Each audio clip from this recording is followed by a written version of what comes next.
Mobile silent ആക്കിയിട്ട് ring ചെയ്താൽ പോലും എത്ര കൃത്യമായിട്ടാണ് നമ്മൾ ആളുകൾ അത് ഓഫാക്കുന്നത്. നിങ്ങൾ ഓഫാക്കണം എന്ന് എഴുതി വെച്ചാലും ഓഫാക്കൂല.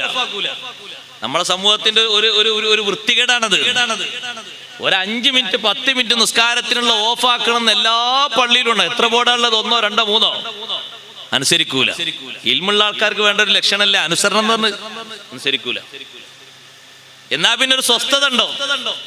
ഒരു ലൈറ്റ് മിന്നി അല്ലെങ്കിൽ ഒരു വൈബ്രേഷൻ വരുമ്പോഴേക്ക് അത് പാന്റിലാണെങ്കിൽ പാന്റിൽ, ബാക്കിലാണെങ്കിൽ ബാക്കിൽ, മുന്നിലാണെങ്കിൽ മുന്നിൽ, അരയിലാണെങ്കിൽ അരയിൽ തിരക്കിട്ട് അതിലും ഇതിലൊക്കെ കൈയിട്ട് അതുകൊണ്ട് ഓഫാക്കാനുള്ള ഒരു ജാഗ്രത. എവിടേക്കാ മനസ്സ് പോയത്? എവിടേക്കാ നിന്റെ ഉദ്ദേശം പോയത്? നീ നിസ്കരിക്കുന്നതിൽ നിന്ന് ഇപ്പൊ ശ്രദ്ധ പോയതൊക്കെ എങ്ങോട്ടാ പോയത്? എന്തിനാണ് ഈ കാട്ടിക്കൂട്ടൽ? ഈ നിസ്കാരമൊക്കെ ആർക്കാ?